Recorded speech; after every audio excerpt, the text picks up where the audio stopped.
আল্লাহর নবীর বিশিষ্ট সাহাবী হযরতে আবু হুরায়রা রাদিয়াল্লাহু তাআলা আনহু, তিনি নবীজির একজন বিশিষ্ট সাহাবী। তিনি আল্লাহর নবীর সঙ্গে, এই শোন, মনোযোগ দেন, আল্লাহর নবীর সঙ্গে একসাথে এশারের নামাজ পড়ছেন। এশারের নামাজ পড়া তিনি কি করলেন, আস্তে আস্তে করে তাসবিহ তাহলিল পড়ে বাড়ির দিকে গেছেন।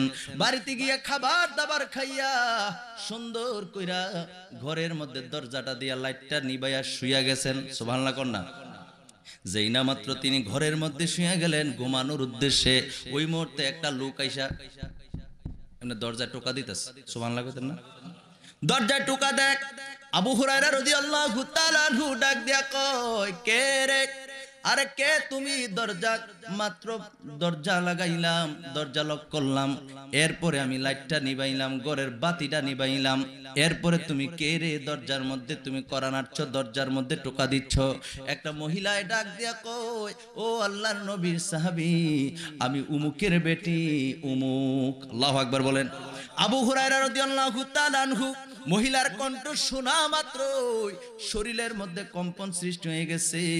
ওই মহিলার কণ্ঠ শোনার পর নবীজির সাহাবীর শরীরের মধ্যে একটা কম্পন সৃষ্টি হয়ে গেছে। আহারে, আমি লাইট নিভাইয়া দিলাম, এরপরে মহিলাটা কেন আসলো?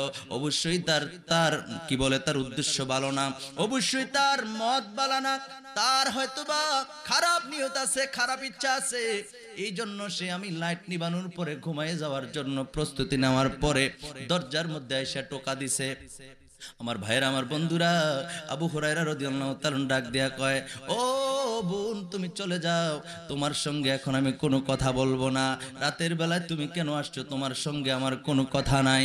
ওই মহিলাকে ডেকে ডেকে আবু হুরায়রা রাদিয়াল্লাহু তাআলা আনহু আর বলছেন, আহারে, তুমি এই রাত্রে আসছো, কাফের বেঈমান মুনাফিকেরা মুশরিকেরা সকালবেলা অপবাদ দিবে, সব সকালবেলা বলা বলি শুরু করবে, নবীর সাহাবীর চরিত্র ভালো না, নবীর সাহাবীর চরিত্র ঠিক নাই, নবীর সাহাবীর স্বভাব ভালো না, এই বলা বলি করবে, কলঙ্ক দিবে আমার নবীরে। এই মহিলা, তুমি চলে যাও, তোমার সঙ্গে আমি কোনো কথা বলবো না। মহিলা ডাক দেয়া কয়, আবু হুরায়রা গো, ও নবীর সাহাবী আবু হুরায়রা, আমি আপনার কাছে আপনার কলঙ্কিত করার জন্য আসি নাই, আমি আপনার বদনাম করার জন্য আসি নাই, আমি নবীজির বদনাম করার জন্য আসি নাই। আমি আপনার কাছে আসছি একটা মাসালা জানার জন্য। কি কি কি জানার জন্য? মাসালা জানার জন্য আসছি। ওই মহিলায় ডাক দিয়া কয়, হুজুর, আমি আপনার কাছে শুধুমাত্র একটা মাসালা জানার জন্য আসছি। এবার আবু হুরায়রা রাদিয়াল্লাহু তাআলা আনহু কয়, চাইলে তো তুমি দিনের বেলাও আসতে পারতা, রাতে কেন আসলা? আমি এই এলাকার মধ্যে থাকি না, আমি জঙ্গলায় থাকি, জঙ্গলে আমার বসত বাড়ি। আজকে প্রায় 1 বছর যাবত জঙ্গলে। আল্লাহু আকবার বলেন। আবু হুরায়রা রাদিয়াল্লাহু তাআলা আনহু দরজা খুলে দিলেন।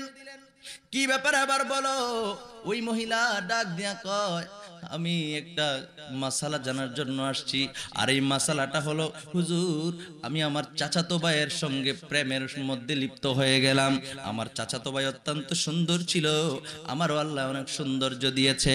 এই প্রেমের মধ্যে লিপ্ত হয়ে গেলাম, আমি আমার চাচাতো ভাইয়ের সঙ্গে সম্পর্কে লিপ্ত হয়ে গেলাম, একে অপরকে পছন্দ করি। পছন্দ করতে করতে এমন একটা পর্যায়ে গেছে, আমি তারে না দেখলে আমার ভালো লাগে না, সেও আমারে না দেখলে আমার ভালো লাগে না। এটা কি বৈধ না অবৈধ? দুই একজনে কয়, ভাই তারা কি বৈধ মনে করছেন? প্রেম করে কি বৈধ? নাউজুবিল্লাহ কর। ভাইরা আমার, বন্ধুরা আমার, ওই মহিলা বলতেছি, হুজুর, এটা কিন্তু আমার গল্প না, এই যে আয়াতের ব্যাখ্যা শানে নজুর বলতেছি। আল্লাহু আকবার বলেন। ওই মহিলা কয়, হুজুর, আমি আমার চাচাতো ভাইয়ের সঙ্গে সম্পর্কে লিপ্ত হয়ে গেলাম, এমন একটা পর্যায়ে গেল রে, প্রত্যেক দিন আমি তাকে দেখি, সেও আমারে দেখে, দেখতে দেখতে এমন একটা পর্যায়ে গেল, আমরা শরীরের আদান প্রদান শুরু করলাম। নাউজুবিল্লাহ কইতেন না? আরো ভাঙ্গা কেমন লাগবো? একে অপরের মধ্যে দেহের আদান প্রদান শুরু হলো। আদান প্রদান হতে হতে একটা সময় এমন পর্যায়ে হলো, আমার গর্ভে সন্তান চলে আসছে। এখন বর্তমানে প্রযুক্তির কারণে, বিভিন্ন বিজ্ঞানের কারণে, বিভিন্ন আপনার উন্নয়নের কারণে বর্তমান সময়ে যদি এরকম হয়, কত রকমের পদ্ধতি আছে না নাই? কথা কয় না আছে না নাই? দিন দিন প্রত্যেক দিন প্রত্যেক রাত্রে কোথাও না কোথাও খারাপ কাজ হচ্ছে, কিন্তু সেই পরিমাণে অন্যায়গুলি প্রকাশ হচ্ছে না। তার কারণ হলো বর্তমানে পাপ বেশি হচ্ছে, কিন্তু পদ্ধতির কারণে এগুলো গোপন। কথা কন ঠিক কিনা? জোরে কন্যা ঠিক কিনা? ভাইরা আমার, বন্ধুরা আমার, ওই মহিলা ডাক দেয়া কই, হুজুর আমি আপনার কাছে বলতে চাই, আমাদের যখন দেহের আদান প্রদান শুরু হয়ে গেল, তখন আদান প্রদানের এক পর্যায়ে বুঝতে পারলাম আমার গর্ভে সন্তান। আহারে কি করব, আমার আব্বার তো আল্লাহ অনেক সম্পদ দিয়েছে। এই এই মনোযোগ দেন, আমার আব্বাকে আল্লাহ অনেক সম্পদ দিয়েছেন। এই সম্পদের মালিক, অনেক সম্মানের মালিক আমার আব্বা। আজকে তার মেয়ে হইয়া আমার কোনো কিছুর অভাব নাই। আমি ধনীর দুলালি, আমার সম্পদের অভাব নাই, আমার আব্বার সম্মানের অভাব নাই, আমার সৌন্দর্যের কমতি ছিল না। কিন্তু হুজুর, যেই ঘটনাটা আমি ঘটায় ফেলছি, এখন আমি কি করব? আমি অনেক ভেবে চিন্তে দেখতে পাইলাম, আমি ভাইবা চিন্তা দেখলাম গো, আহারে এই সন্তান যদি দুনিয়ার জমিনে আসে, আমার গর্ভ থেকে যদি দেয়, মনোযোগ দেন, আমার গর্ভে যদি সন্তানটা গর্ভ থেকে দুনিয়া আসে, আমার বাবার সম্মান যাবে, আমার বাবার ইজ্জত চলে যাবে। আহারে আমার ইজ্জত চলে যাবে। আয় হায় হায়, এত সম্মান আমি নষ্ট করতে পারি না। এই চিন্তা কইরা গো, আমি দুনিয়ার বসত বাড়ি ছাইরা দিয়া রাতের অন্ধকারে আমি জঙ্গলে গিয়া বাসা বানাইছি। আল্লাহু আকবার বলেন। আমি জঙ্গলায় গিয়া ঘর বানাইছি হুজুর। আমি যেই জায়গায় থাকি গো, কেউ জানে না, কেউ জানে না হুজুর। এইটা হলো একটা অপরাধ, আমি অবৈধ সম্পর্ক লিপ্ত হয়েছি। এখন আমার গর্ভে সন্তান আসছে, এটা হলো 1 নম্বর অপরাধ। হুজুর, এটা আল্লাহ মাফ করবনি। আল্লাহু আকবার বলেন। মাসালা জানেন হুজুর, এই যে অপরাধটা করলাম, এখন আমি ক্ষমা চাইলে মাফ করবনি, এটা হচ্ছে একটা। 2 নাম্বার হলো হুজুর, আমি জঙ্গলে গিয়েছি ঠিকই, 10 মাস 10 দিন অতিবাহিত হতে না হতে একটা ফুটফুটে একটা ছেলে সন্তান আল্লাহ আমারে দিল। আল্লাহু আকবার বলেন। এই ছেলে সন্তানটার দিকে একবার তাকায় দেখি কত সুন্দর সন্তান আল্লাহ আমারে দিছে। কিন্তু সন্তান যদি বাঁচায় রাখি তাহলে যেই সেই, আরে যার কারণে ঘর বাড়ি ছাড়লাম, ওই সন্তান নিয়ে যদি আমি এলাকায় যাই, মানুষ বলবে তার বাবার পরিচয় নাই, মানুষ বলবে যারও সন্তান, মানুষ বলবে অমুক মাইয়া অবৈধ সম্পর্ক কইরা অবৈধভাবে সন্তান জন্ম দিছে। আল্লাহু আকবার বলেন। এই চিন্তা করি, একবার বাচ্চাটার দিকে তাকাই, আর আরেকবার আমি সম্মানের চিন্তা করি হুজুর। একটা পর্যায়ে চিন্তা করলাম, আমি একটা সিদ্ধান্তে পৌঁছে গেলাম। ওই সিদ্ধান্তটা অন্য কোনো সিদ্ধান্ত না, আমি একটা পর্যায়ে সিদ্ধান্ত নিলাম তারে বাঁচায় রাখা যাবে না। আমি আমার এই 2 হাতে তার গলা চেপে ধরে এই অবুঝ সন্তানটারে আমি হত্যা করে ফেলছি হুজুর। এই 2টা বড় বড় অপরাধ আমার দ্বারা হয়েছে। আমি গোপনে আপনার কাছে আসছি, আপনার সম্মান নষ্ট করার জন্য আসি নাই, আমি আপনাকে অপমানিত করার জন্য আসি নাই, আপনার নবী আমার নবীকে লাঞ্ছিত করার জন্য আসি নাই, কাফেরদের কাছে হাস্যকর পাত্র হওয়ার জন্য আমি আসি নাই হুজুর। আপনি আমারে বলে দেন, 2টা অপরাধ আমি করলাম, এই 2টা অপরাধের ক্ষমা আমার আল্লাহ আমাকে করবে কিনা? আমি আল্লাহর দরবারে ক্ষমা করতে চাই খালেস অন্তরে। আবু হুরায়রা রাদিয়াল্লাহু তাআলা আনহু ডাক দেয়া কয়, মহিলা রে, ও মহিলা, তুমি 2টা অপরাধ জঘন্য।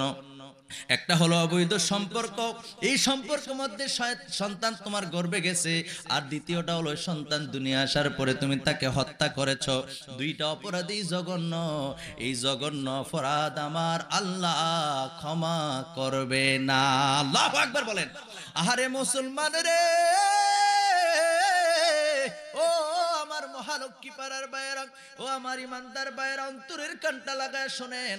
আমাদের মতো মৌলবীদের কাছে গেলে, আমাদের মতো হুজুরদের কাছে গেলে ফতুয়া দেওয়ার পরে একটু মনে মনে খুশি, ফতুয়া দিয়া দিছি, চইল্লা গেছে। কিন্তু আবু হুরায়রা নবীর সাহাবী, আহারে নবীর সাহাবী বলে কথা, ফতুয়া দিয়েছে ঠিকই, তিনি ফতুয়া দেওয়ার পর মাসালার সমাধান দেওয়ার পর তাকায় দেখে মহিলায় নিজের শরীরের মধ্যে নিজে এইভাবে খাম খামটাইতে লাগলেন। খামটাইতে খামটাইতে নিজের চেহারাটাকে নষ্ট করে ফেললেন, রক্তাক্ত করে ফেললেন। আর ডাক দেয়া কই, এই জীবন রাইখা কোনো লাভ নাই, এই জীবন রাইখা কোনো লাভ নাই। কারণ হলো জীবন তো নষ্ট হয়ে গেছে, আমি তো ধ্বংস হয়ে গেছি, পরকালে আমার স্থান হবে জাহান্নাম। এই কথা বলে বলে আমার আল্লাহ যেহেতু আমাকে ক্ষমাই করবেন না, এই জীবন আমি রাখবো না, এই চিন্তা করে করে দৌড়ায় মহিলাটা জংলায় চলে গেছে।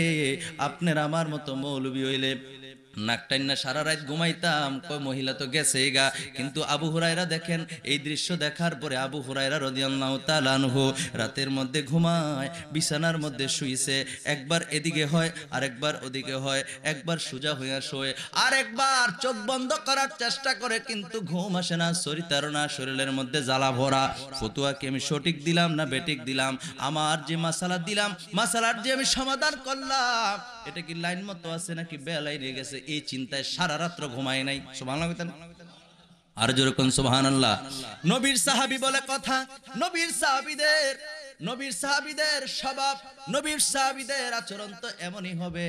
সারাটা রাত্র তিনি কাটায় দিলেন এদিক থেকে ওদিক, সারাটা রাত্র তিনি ঘুমায় নাই, বিছানার মধ্যে গড়াগড়ি করেছে ঠিকই, আর অপেক্ষা করতেছে কোন সময় জানি মসজিদে নববীতে আজান হবে। মসজিদে নববীতে আজান হইতে দেরি, আমি দৌড়ে নবীর কাছে চলে যাব, ঘটনা খুলে বলবো। আল্লাহু আকবার বলেন। এইভাবে তিনি রাত্রটা কাটায় দিলেন। হঠাৎ করে মসজিদে নববীর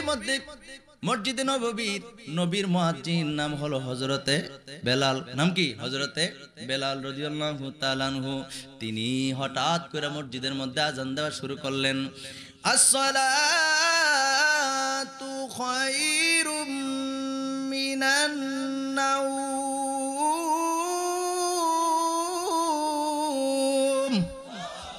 মসজিদের মধ্যে আজান হয়ে গেল। আবু হুরায়রা রাদিয়াল্লাহু তাআলা আনহু, আরে তিনি সেকেন্ডের মধ্যে লাফ দিয়া বিছানা থেকে উঠা গেলেন। উঠা তাড়াতাড়ি ওযু বানায় দৌড়ে মসজিদে নববীর ভিতরে প্রবেশ করলেন।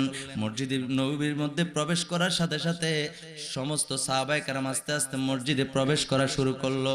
নবীর সঙ্গে কথা বলার সুযোগ হয় নাই, উনি তো সৈতারণার মধ্যে আছে, জ্বালাফোড়ার মধ্যে আছে। আরে করলাম কি, কাজটা কি সঠিক হইল না বেঠিক হইল, নবীর জন্য তো অপেক্ষা করলে পারতাম। আল্লাহু আকবার বলেন। আপনাদের খারাপ লাগতেছে? খুব মনোযোগ দেন, একবার মহব্বত করে বলেন তো আল্লাহু আকবার। একটা মহব্বতের আওয়াজ দেন, বলেন ইয়া রাসূলুল্লাহ।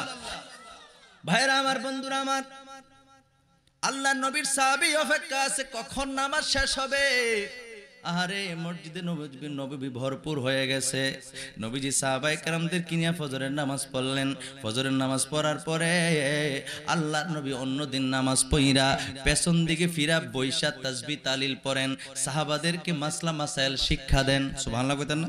আমাদের বিভিন্ন জায়গায় মসজিদে ইমামগণ কিছু কিছু জায়গায় এই নিয়মটা এখনো চালু রাখছে।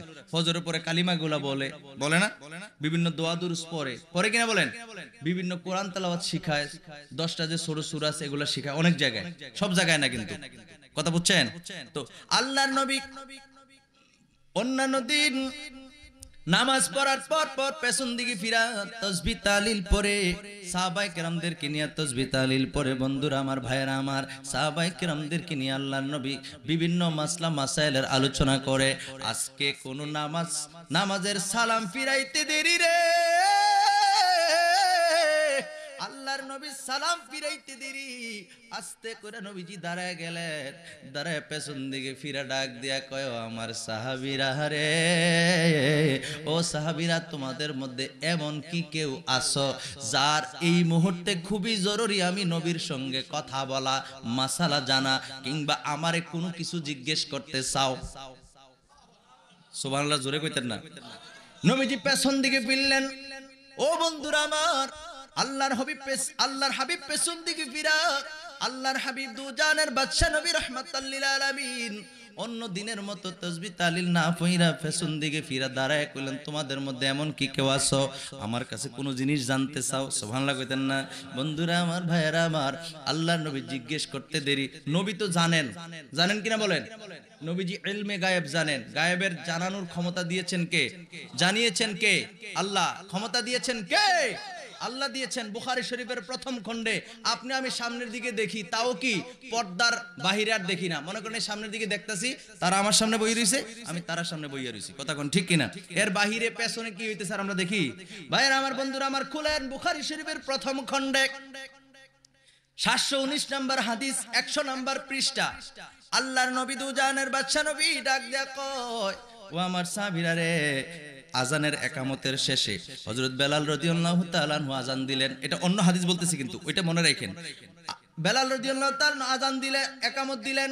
একামত দেওয়ার পরে আল্লাহ নবী দুজানের বাদশা নবী দাঁড়ায় পেছন দিকে ফিরা কয়, ও আমার সাহাবীরা, তোমরা কাতার সোজা করো। সুবহানাল্লাহ কোন? কাতার কি করো? একামতের আগে না পরে? পরে কি আগে? আগে যেটা করে এটা সুন্নতের খেলাফ। সারা দেশে আমি আপনাদের সন্তান, কিন্তু আমি কথা বলতে ভয় পাই না, কেন জানেন? যখন রেফারেন্স থাকবে, কারো বাবার ক্ষমতা নাই এদিক সেদিক করার, কথা কোন ঠিক কিনা? সারা দেশেই দেখবেন বাতিল ফেরকার হুজুররা একামতের আগে দাঁড়ায় কাতার সোজা করেন। কোথায় পাইলে এটা?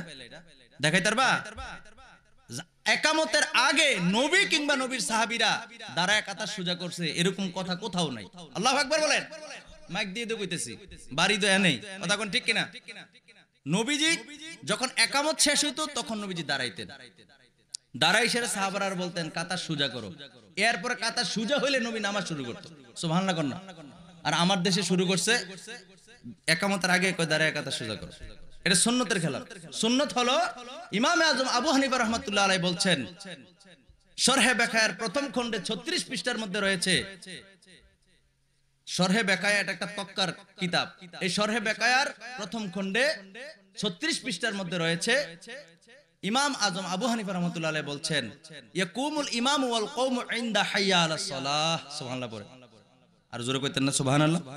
তিনি বলছেন মুয়াজ্জিন যখন হাইয়া আলাস সালাহ বলবে, আবার আরেক বর্ণনায় আসছে হাইয়া আলাল ফালাহ, তো সালাহ আর ফালাহ তো কাছাকাছি, কথা কোন ঠিক কিনা? তো তিনি বলছেন হাইয়া আলাস সালাহ এবং হাইয়া আলাল ফালাহ যখন মুয়াজ্জিন বলবে, তখন তোমরা দাঁড়ায় যাও নামাজের জন্য। সুবহানাল্লাহ কোন? আরো জোরে কোন সুবহানাল্লাহ।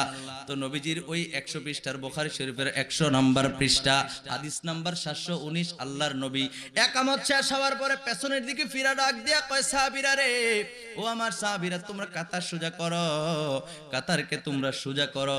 সাহাবীরা শোনো, আমি নবী সামনের দিকে যেমন দেখি, পেছনের দিকেও তেমন দেখতে পাই। সুবহানাল্লাহ বলেন। এখন যদি কোন কেমনে, এই কেমনের বিষয় আপনার না, এটা আল্লাহ এবং আল্লাহর হাবিবের ব্যাপার, কথা বলেন ঠিক কিনা? নবী বলছেন, নবী কি কখনো মিথ্যা বলতো? আরে কাফের বেঈমান মুশরিকেরাই তো নবীজির আল আমিন কইতো। আর নবীর উম্মত হিসাবে কি আমরা নবীজির অস্বীকার করব, মানে অবিশ্বাস করব? নবী দেখতেন, নবী নিজে স্টেটমেন্ট দিয়েছেন, নবী নিজেই বলেছেন যে আমি সামনে যেমন দেখি, পিছনে তেমন দেখি। এখন সামনে আমরা দেখার জন্য চোখের প্রয়োজন, নবীজি দেখার জন্য চোখেরও প্রয়োজন নাই। আমার আল্লাহ কুদরতি ভাবে দেখায় দেয়। জোরে কোন সুবহানাল্লাহ। অস্বীকার করলে ঈমান থাকবে না। যেটা আপনার আমার মাথায় ধরবে না, এই জায়গায় বলবেন সুবহানাল্লাহ। যেমন এই যে এখানে মাহফিলের প্যান্ডেল সাজাইছেন, প্যান্ডেল সাজাতে গিয়ে কয়েকটা খুঁটি লাগছে না? 8-10টা তো খুঁটি লাগছে কিনা? আপনি আমি সাধারণ একটা প্যান্ডেল সাজাইছি, এই প্যান্ডেলের জন্য কয়েকটা খুঁটির প্রয়োজন হয়েছে, 8-10টা খুঁটি লাগা গেছে, কিন্তু আমার আল্লাহ আসমান এত সুন্দর মাথার উপরে সাজায় রাখছে গো, একটা খুঁটিও আমার আল্লাহ ব্যবহার করেন নাই। আমরা পড়ি সুবহানাল্লাহ। যেই জায়গায় মাথায় ধরতো না, তখন কি কমু? সুবহানাল্লাহ। সুবহানাল্লাহ কইতেন না? ভাইরা আমার, বন্ধুরা আমার, আমি আমার মূল কথায় চলে যাই। তো আল্লাহর নবী জানেন, আমার আল্লাহ জানিয়েছেন, সেজন্য অন্য দিনের মতো তাসবিহ তাহলিল না পইরা নবীজি দাঁড়ায় গেলেন। দাঁড়ায় কয়, সাহাবীরা রে, তোমাদের মধ্যে এমন কি কেউ আছো আমার কাছে কোনো জিনিস জানতে চাও? কেউ যদি এমন থাকো আমারে জিজ্ঞেস করো। আবু হুরায়রা রাদিয়াল্লাহু তাআলা আনহু তো এই সুযোগের অপেক্ষায় আছে, লাফ দিয়ে দাঁড়ায় গেছে, ডাক দিয়া কয়, নবী গো, ও মায়ার নবী, দয়ার নবী, কালকে রাত্রে একটা ঘটনা ঘটে গেছে গো নবী। আমি যখন আপনার কাছ থেকে এশারের নামাজ পইরা তাসবিহ তাহলিল পইরা বাড়িতে গেলাম, বাড়িতে গিয়া ঘরের মধ্যে দরজাটা লাগাইয়া দিলাম, দরজা লাগাইয়া যখন বাতিটা নিভাইয়া দিলাম, ওই সময় একটা মহিলা এসে আমার দরজার মধ্যে নাড়া দিয়েছে, দরজার মধ্যে টোকা দিয়েছে, আওয়াজ করছে। মহিলাটা আয়েশা আমার কাছে 2টা মাসালা জানতে চেয়েছে। 1 নাম্বার হলো মহিলাটা এই ঘটনা, আবার কোন লাগবো? আবার কইতে হইব, মনে আছে তো আপনাদের? ওই মহিলাটা ডাক দিয়া বলছে, হুজুর আমি এই অপরাধ করছি গো হুজুর, আমার কোনো ক্ষমা আসেনি হুজুর। আমার কাছে জিজ্ঞেস করার পরে আমি আবু হুরায়রা আমি চিন্তা করে দেখলাম এত বড় বড় অপরাধ হয়ে গেছে, আমার আল্লাহ এই অপরাধগুলি ক্ষমা করবেন না। আমি নিষেধ করে দিলাম তোমার অপরাধ আমার আল্লাহ ক্ষমা করবেন না। আল্লাহু আকবার বলেন। আল্লাহর নবী ডাক দেয়া আবু হুরায়রা রে, ও আবু হুরায়রা করলা কি রে? আবু হুরায়রা কাজটা করলা কি? আরে আমার আল্লাহ তো রহমান, আমার আল্লাহ তো রহিম, আমার আল্লাহ তো গফফার। ও আবু হুরায়রা তুমি করলা কি রে? এতদিন পর্যন্ত সে জঙ্গলে থাকার পরে যখন তার অপরাধ ক্ষমা চাওয়ার সুযোগ আসছে, সে ক্ষমা চাওয়ার উদ্দেশ্যে তোমার কাছে আসছে রে আবু হুরায়রা। আর সেই মহিলাটা তওবা করবে, সেই সুযোগ তুমি না দিয়া বইলা দিলা ক্ষমা করবে না। এটা তুমি করলা কি? কাজটা করলা কি? কাজটা তো সঠিক হয় নাই। আল্লাহর নবী ডাক দেয়া আবু হুরায়রা রে, ও আবু হুরায়রা গতকাল রাত্রে জিবরাইল আমিন আমার কাছে আসছে, আয়েশা আমার কাছে একটা আয়াত নিয়ে আসছে জিবরাইল আমিন, সুবহানাল্লাহ কন্না। এই যে ঘটনাটা আবু হুরায়রা রাদিয়াল্লাহু তাআলার সঙ্গে ঘটতেছে, আল্লাহ দেখেনি? ওমা সবাই কথা কয় না, দেখে কি দেখে না? নাকি মনে করছেন আপনি আমি দুনিয়ায় একদিন আইছি, ছোট ছিলাম, কোনো কিছু করতে পারছি না, মা বাপে কষ্ট করে লালন পালন করছে, আস্তে আস্তে করে বড় হয়েছি, বড় হওয়ার পরে এখন বৃদ্ধ হয়ে গেছি, চোখে কম দেখি, এই শোনেন, চোখে কম দেখি, শরীরে বল কম, আগের মতো শরীরে শক্তি নাই, খানা দানা ঠিক মতো খাইতে পারি না, শরীর দুর্বল হয়ে গেছে। আল্লাহ আমরা লগে লগে এরকম বয়স হয়েছে না আল্লাহর, কত আগে আল্লাহ দুনিয়া, হ্যাঁ আল্লাহ বুড়ো হয়ে গেছে এরকম বিষয়টা কি এরকম? আল্লাহ তো দেখে নাকি? আমার ভাইয়ের, আমার বন্ধুরা, আল্লাহ তো কখনো বৃদ্ধ হবে না, কারণ হলো আল্লাহ তো আল্লাহ। আল্লাহর পরিচয় আল্লাহ সূরা ইখলাসের মধ্যে দিয়েছেন, সেদিকে যাচ্ছি না। তো আল্লাহ পাক রব্বুল আলামিন তো আবু হুরায়রার কাছে কোরআনের আয়াত নাজিল করতে পারে না, কারণ হলো তিনি তো আর নবী না। বুঝেন নাই কথাটা? আয়াতটা আসছে কার কাছে? নবীজির কাছে। তো আবু হুরায়রা রাদিয়াল্লাহু তাআলা তো হচ্ছে নবীজির সাহাবী। তো এই যে ঘটনাটা ঘটতেছে, আমার আল্লাহ আয়াত পাঠাইয়া জিবরাইল আমিনকে দিয়ে পাঠাই দিছে আয়াত, আমার নবীর কাছে চলে যাও, গিয়া এই আয়াতটা পড়ে শোনাই দাও। জোরে কোন সুবহানাল্লাহ, আর জোরে কোন সুবহানাল্লাহ। এদিক দিয়ে ঘটনা কিন্তু আবু হুরায়রা রাদিয়াল্লাহু তাআলার সাথে ঘটে গেছে। এখন নবী বলতেছেন, আবু হুরায়রা তুমি কাজটা কি করলা? আমার আল্লাহ তো গতকাল রাতে জিবরাইল আমিনকে দিয়ে এই আয়াত পাঠাইছে। জোরে কোন সুবহানাল্লাহ। আয়াতটা কি আমার সাথে আরেকবার পড়ুন, আউযু বিল্লাহি মিনাশ বিসমিল্লাহির রহমানির রহিম,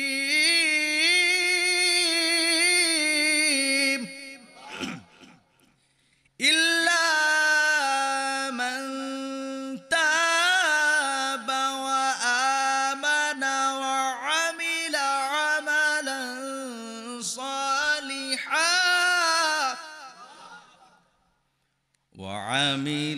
وعمل عملا صالحا فأولئك زوري كنا الله أكبر فأولئك يبدل الله سيئاتهم حسنات। আমার ভাইয়ের, আমার বন্ধুরা, আল্লাহ পাক রব্বুল আলামিন এই আয়াতে কারিমা নবীর কাছে পাঠিয়ে দিলেন, ও নবী আপনি জানায় দেন, বান্দা যত বড়ই গুনাহগার হোক, ওই যে ঘটনার পরিপ্রেক্ষিতে আয়াতটা আসছে, মনে আছে না আপনাদের?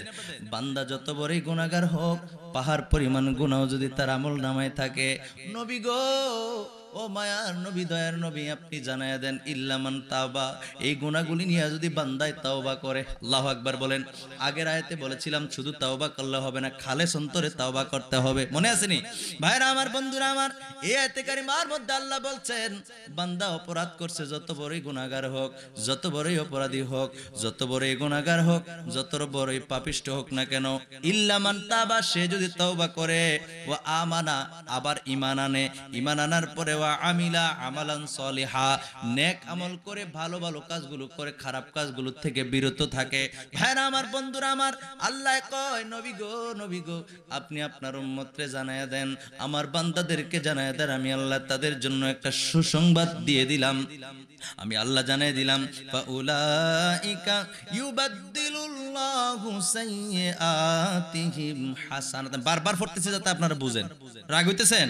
আল্লাহ কয় নবী গো ও মায়ার নবী, দয়ার নবী, আপনি জানায় দেন আমি আল্লাহ তাদেরকে তো ক্ষমা করব তো করব, তবে তাদের জন্য একটা সুখবর আছে, তাদের জন্য একটা খুশির খবর আছে। ওই খুশির খবরটা হলো যদি পাহাড় পরিমাণ অপরাধ লইও বান্দা আমার কাছে ক্ষমা করে, ওই পাহাড় পরিমাণ গুনাহগুলি ইউবাদদিলুল্লাহ, আমি আল্লাহ বদল করে দেব, আমি আল্লাহ পাল্টায়া দেব, আমি আল্লাহ পরিবর্তন করে এই গুনাহগুলির সওয়াব দ্বারা পরিবর্তন করে দেব। জোরে জোরে কোন সুবহানাল্লাহ, আরো জোরে বলেন সুবহানাল্লাহ। ভাইরা আমার, বন্ধুরা আমার, এরপর আল্লাহ এটাও জানিয়ে দিয়েছেন আমি আল্লাহ কেন এই কাজটা করব, আমি আল্লাহ হলাম ওয়া কানাল্লাহু গফুরুর রহিমা। জোরে জোরে পড়েন আল্লাহু আকবার। আমার আল্লাহ ক্ষমাশীল দয়ালু, সেজন্য আপনার আমার রব আপনারে আমারে ক্ষমা করে দিবে এবং গুনাহগুলি সওয়াব দ্বারা পাল্টায়া দিবে। জোরে জোরে কোন সুবহানাল্লাহ, আর জোরে বলেন সুবহানাল্লাহ। তাহলে আমাদের অপরাধের জন্য ক্ষমা চাওয়ার দরকার আছে না নাই? জোরে কোন দরকার আছে না নাই? ও বন্ধু, দুনিয়ার জিন্দেগি শেষ করে আমরা পরকালের জিন্দেগির জন্য প্রস্তুতি নিতে হবে। পরকালের জিন্দেগিতে গিয়া যদি আপনি আমি আটকায়া যাই, দুনিয়ার এই পার্থিব জীবনের জন্য পরকালের জিন্দেগি যদি নষ্ট করে ফেলি, পরকালের আমলগুলি যদি, পরকালের জিন্দেগি যদি আপনি আমি এই বদ খারাপ কাজ কইরা, বদ আমল কইরা যদি নষ্ট করে ফেলি, বন্ধুরা আমার, ভাইয়ারা আমার, বলেন তো দেখি আপনার আমার কি কোনো উপায় থাকবে? কথা কোনা থাকবে? তো আল্লাহ তো বলছে তওবা করার পরে নেক আমল করতে হবে। আমরা ছোটবেলায় অনেক সরা পড়ছি, ছন্দে ছন্দে, আহারে কত কবিতা পড়ছি, এর মধ্যে এটা সবাই পড়ছি, স্কুল কলেজ ইউনিভার্সিটিতে যে যেখানেই লেখাপড়া করি সবাই ছোটকালে পড়েছি আমরা একটা ছন্দে ছন্দে একটা সরা পড়েছি। সেই সরাটা হলো, সকালে উঠিয়া আমি মনে মনে বলি সারাদিন আমি যেন ভালো হয়ে চলি। পড়ছেন নি? আদেশ করেন যাহা মোর গুরুজনে, আমি যেন সেই কাজ করি ভালো মনে। পড়ছেন নি? আপনি আমি সবাই পড়েছি। আমার মনে হয় বর্তমান যুগ এমন একটা পর্যায়ের মধ্যে আপনি আমি আছি, এমন একটা সময়ের মধ্যে আপনি আমি আছি, এই পড়াগুলি যেন বইয়ের পাতায় রয়ে গেছে, ছন্দে ছন্দে রয়ে গেছে, ছড়ায় ছড়ায় রয়ে গেছে। এখন বর্তমান সময়ের মানুষগুলি কেমন যেন নিজেকে ওই পরকালের কথা চিন্তা করে না, দুনিয়ার ফুর্তি আমোদের মধ্যে লিপ্ত থাকে, দুনিয়া নিয়ে ব্যস্ত থাকে। অথচ আল্লাহর নবীর একটা হাদিস শরীফের মধ্যে পাইলাম, আল্লাহর নবী একদিন একটা মজলিস দিয়া যাচ্ছিলেন, এমন সময় কিছু সংখ্যক লোক হাসাহাসি করতেছে। নবী আমার ডাক দেয়া কয়, রে এ দুনিয়ার মানুষেরা, তোমরা হাসাহাসি করছো, তার মানে তোমরা পরকালের চিন্তা করো না। যদি পরকালের চিন্তা করতা রে, তোমরা হাসাহাসি করতে পারতা না। নবী বলেন, দুনিয়াতে বেশি বেশি কাঁদো, কম কম হাসো। সুবহানাল্লাহ কোন। নবী এটা বলা পরে ওই ব্যক্তিদেরকে ডেকে বললেন, শোনো শোনো শোনো, দুনিয়ার জিন্দেগি শেষে মানুষ যখন মারা যাবে, মারা যাওয়ার পরে তার কবরটা হয়তো জান্নাতের বাগান সমূহের একটি বাগান, নতুবা জাহান্নামের একটি গর্ত। আল্লাহু আকবার বলেন, নারে তাকবীর। ধর্মিয়া একটু মোহাব্বত করে, প্রধান আকর্ষণ, প্রধান মেহমান আসছে, নারে তাকবীর, নারে রিসালাত, প্রধান বক্তার আগমন, মেহমানে আলার আগমন, মাহফিল কমিটির পক্ষ থেকে। আলহামদুলিল্লাহ কইতেন না? গ্রামের হুজুর দেখে কি আলহামদুলিল্লাহ জোরে কইতেন না? আজকে তো সব গ্রামের হুজুর বেশি রাগ হইছেন। আমার ভাইয়েরা, আমার বন্ধুরা, এটা মহালক্ষ্মী পাড়ার জন্য গর্বের বিষয়। কথা বলেন ঠিক কিনা? আমি অত নগণ্য ছোট মানুষ, আমার কথা বলছি না, আমার গ্রামের যে আলেমরা এখনো আছে, যে আলেমরা এখনো আছে, অন্যান্য গ্রামে এরকম একজনও নাই। কথা কোন ঠিক কিনা? কথা কোন না ঠিক কিনা? এই গ্রামের মধ্যে মাদ্রাসা আছে, স্কুল আছে, প্রাইমারি স্কুল আছে, হাই স্কুল আছে, আছে না নাই? তারপরে নুরানি মাদ্রাসা আছে, হাফিজিয়া মাদ্রাসা আছে, ফুরকানিয়া মাদ্রাসা আছে, সিনিয়র মাদ্রাসা আছে। আমরা এমনিও উন্নত, আমাদের মনও খুব উন্নত, ঠিক কিনা বলেন ভাইরা, আমার বন্ধুরা আমার। সুতরাং আমাদের গ্রামের মানুষ আপনারা আমরা হুজুরও বিশেষ করে সিলেটে আমি কয়েকবার গিয়েছি, ওই জায়গায় গিয়ে হুজুরের কথা শুনছি। সিলেটের জমিনে যথেষ্ট উনি আলোড়ন করেছেন, যথেষ্ট সুনাম কামিয়েছেন। এটা আমাদের কুমিল্লার গর্ব। কথা বলেন ঠিক কিনা? আপনাদের দোয়ার বরকতে আল্লাহ যদি আমাদেরকেও নেয়, আমরাও যদি যাই আর কি, যদি, তাহলে আমরা কি আপনাদের কথা বলবো না? ব্রাহ্মণপাড়ার কথা বলবো, মহালক্ষ্মী পাড়ার কথা বলবো। এই জন্য এলাকার সন্তান হলেও যদি মনে করেন যে তোর এলাকার হুজুর ওয়াজ করবো, কি আর ওয়াজ করাম, কথা কি কোরআন হাদিসের বাইরে কোনো কথা বলছি? তাহলে অন্য একটা হুজুর আসলে তো তাই বলবে, ঠিক কিনা বলেন? তা আমরা যখন এলাকার সন্তান, আমরা তো এগুলাই বলছি। তো সুতরাং এই অনুযায়ী আমাদেরকে আমল করার তৌফিক দান করুক, পড়ি আমিন। জোরে পড়ি আমিন। ভাইরা আমার, বন্ধুরা আমার, হুজুর আসছে, কথা আমি বাড়াবো না। হুজুরকে বসে রেখে আলোচনা করার কোনো প্রয়োজন নাই। কারণ ইলমকে ইজ্জত করলে, সম্মান করলে, সম্মান যিনি বাড়াইয়া দেন তিনি কে? জোরে বলেন কে? আল্লাহ সম্মান বাড়াই দিবেন। সুতরাং আমি আর আলোচনার সামনে দিকে পারছি না। আমার আপনজন হিসেবে, আমার কলিজার এলাকাবাসী হিসেবে, আমার প্রিয় ভাই, আমার প্রিয় চাচা, আমার প্রিয় আপনজন মুসল্লিদেরকে আমি একটাই আহ্বান করব, বন্ধু, পার্থিব জীবনের কথা চিন্তা না করে পরকালের চিন্তা করো। দুনিয়াতে ভাই ভাই ঠাইটাই হয়ে সুন্দরভাবে যেন চলতে পারি। একজনের টাকা একটু বেশি থাকবে, একজনের একটু কম থাকবে, একজনের চেহারার একটু সৌন্দর্য থাকবে, একজনের চেহারার সৌন্দর্য একটু কম থাকবে, একজনের লাঠির জোর একটু বেশি থাকবে, আরেকজনের একটু কম থাকবে, একজনের পাওয়ার একটু বেশি থাকবে, আরেকজনের কম থাকবে। এইটাই স্বাভাবিক। কিন্তু আল্লাহ পাক রব্বুল আলামিনের দরবারে সবাই সমান। কথা বলেন ঠিক কিনা? এই জন্য পারাপারি গুতাগুতি না কইরা আমরা মিলেমিশে যদি থাকতে পারি, তাহলে পরকালের জিন্দেগি আমাদের হবে সুন্দর, ঠিক কিনা বলেন? ভাইরা আমার, বন্ধুরা আমার, আর পরিশেষে আমি আরেকটি কথা বলবো। এই কথা তো বললাম, আলোচনা গুছিয়ে ফেললাম। আলোচনার মূল বিষয় কি ছিল? আমরা তাওবা করব, তাওবা করার পরে ঈমান আনবো, তাওবা করব, তারপরে ভালো ভালো কাজগুলি করব। আর তাওবাকারীকে আল্লাহ সবচেয়ে বেশি পছন্দ করেন। এই কথাগুলো এতক্ষণ বলেছি। এই আলোচনা আমি শেষ করে সাইটে আর 2-1 মিনিট কথা বলতে চাই। হুজুর 2-1 মিনিট কথা বলতে চাই। তার কারণ হলো, বর্তমান সময়ে ঈমানের বাজারে আগুন লাগছে। কথা কোন ঠিক কিনা? আওয়াজ করতে হবে, ঠিক কিনা বলেন? আপনি আমি জিন্দিগিতে যেই কথা শুনি নাই, আপনার বাবা যেই কথা শুনে নাই, আপনার দাদা যেই কথা শুনে নাই। আরে হাদিস শরীফের মধ্যে আসছে, কিয়ামতের পূর্বে এমন এমন কথা বলবে যা তোমার 14 পুরুষও কেউ শুনে নাই।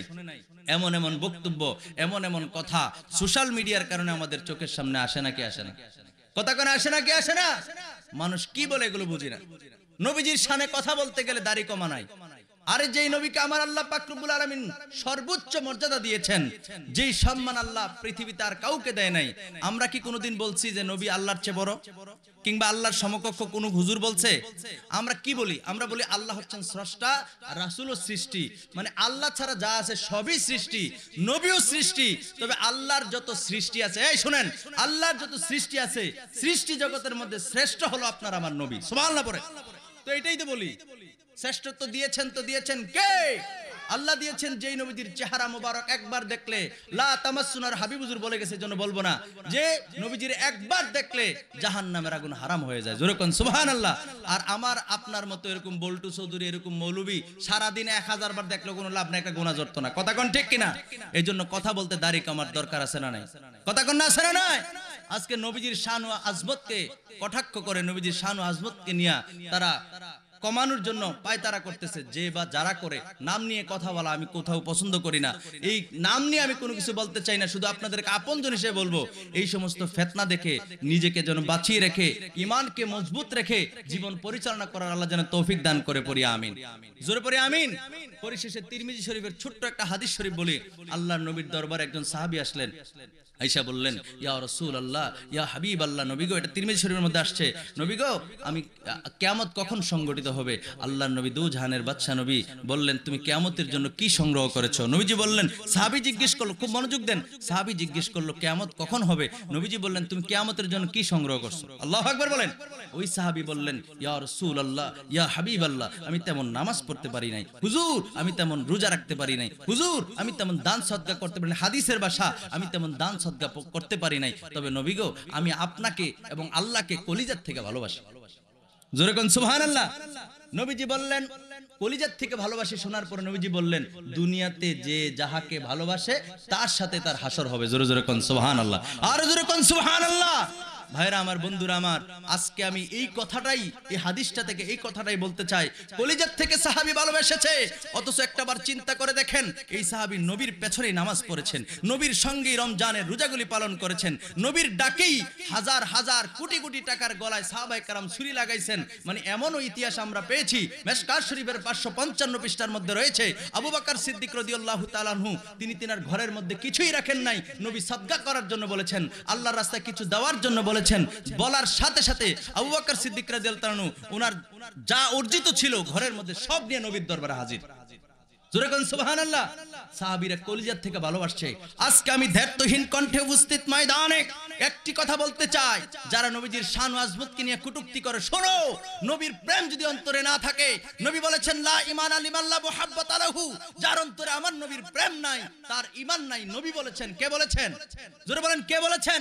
সাহাবী নবীর পিছনে নামাজ পড়ে বলার সাহস পায় নাই, নবী অনেক নামাজ পড়ছি। সাহাবী নবীর সঙ্গে নামাজ রেখে বলার সাহস পায় নাই, নবী জীবনে অনেক রোজা রাখছি। সাহাবী নবীর ডাকে দান সদকা করার পরেও সাহস করে নাই যে আমি জীবনে অনেক দান সদকা করছি, এটা বলার সাহস করে নাই। বলছে, নবী গো, আমি কলিজার থেকে আপনারে আল্লাহরে ভালোবাসি। জোরে কোন সুবহানাল্লাহ।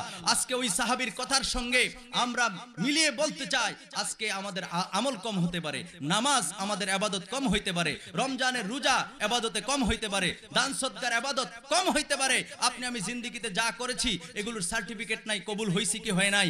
এই জন্য আমি বলতে চাই যে নবী গো, আপনাকে আমরা কলিজার থেকে ভালোবেসেছি। আমার মাকে নিয়ে কটূক্তি করেছে, আমরা প্রতিবাদ করি নাই। বাবাকে নিয়ে কটূক্তি করে প্রতিবাদ করি না, দাদাকে নিয়ে কটূক্তি করে প্রতিবাদ করি না, বংশ নিয়ে প্রতিবাদ কটূক্তি করে আমরা প্রতিবাদ করি না। নবী গো, আপনাকে নিয়ে সামান্যতম কেউ যদি কটূক্তি করে, আমরা আপনার পাগল উম্মত, আমরা কখনো কাউকে ছেড়ে দেব না। কথা বলেন ঠিক কিনা? জোরে বলেন ঠিক কিনা? এরকম ঈমান, এরকম মুহাব্বত অন্তরে যদি রাখতে পারেন, তাহলে কাল হাসরের ময়দানে বাঁচার উপায় আছে, নতুবা কোনো উপায়। কথা বলেন, কোনো উপায়? সাহাবী এই নামাজের বড়াই দিলেন না, সাহাবী ওই রোজার কথা কইলেন না, সাহাবী হয়েও তিনি দান সদকার বড়াই করলেন না। তিনি বললেন, নবী গো, আপনার আমি কলিজার থেকে ভালোবাসি। হাদিস বর্ণনাকারী হযরত আনাস রাদিয়াল্লাহু তাআলা আনহু বলেন, আমি সাহাবীদেরকে ওই দিন এত খুশি হইতে আমি আর কোনোদিন দেখি নাই। ওই দিন এই হাদিস বলার পরে যে পরিমাণে খুশি হয়েছে, জোরে কোন সুবহানাল্লাহ। কেন? সাহাবায়ে কেরাম বুঝতে পারছে দুনিয়ার জমিনে আমরা নবীর সঙ্গে আছি, তো নবী বলছেন যে যারে ভালোবাসে তার সঙ্গে তার হাসর হবে, তার মানে হাসরেও আমরা নবীর সঙ্গে থাকবো। সুবহানাল্লাহ পড়েন। এটা সাহাবীরা বুঝতে পাইরা এত খুশি হয়েছে। হাদিস বর্ণনাকারী হযরত আনাস রাদিয়াল্লাহু তাআলা বলেন, আমি আর কোনোদিন সাহাবীদেরকে এত খুশি হইতে দেখি নাই। আল্লাহু আকবার বল। কথা আমার শেষ। নবীজিকে কলিজার থেকে ভালোবাসো, নবীর আদর্শ মোতাবেক জীবন গড়ব। আপনি আমি চলার পথে অনেক সুন্নত আছে, সুন্নতগুলি শিখবো। আপনি আমি আলেমদের থেকে জানার চেষ্টা করব। আল্লাহ আমাদের ওইভাবে কবুল করুক, পড়ি আমিন। বাংলাদেশে যেখানেই যাই, যেখানেই কথা বলি, আজকে কথা বলার তৃপ্তি আলাদা। আমার গ্রামে যখন আমি কথা বলি তখন আমার খুব আনন্দ লাগে, কারণ এরা আমার আপন মানুষ, আমি এদেরকে আগে বলবো। কথা বলেন ঠিক কিনা? তো হুজুরের কাছে দোয়া চাই, হুজুর দোয়া করবেন, ছোট মানুষ, আমার আব্বা আম্মার জন্য দোয়া করবেন। এই মাহফিল যারা সাজিয়েছেন, শ্রম দিয়েছেন, অর্থ সম্পদ দিয়েছেন, যে যেইভাবে সাহায্য সহযোগিতা করেছেন, আল্লাহ যেন প্রত্যেককে কবুল করে। আমরা পড়ি আমিন।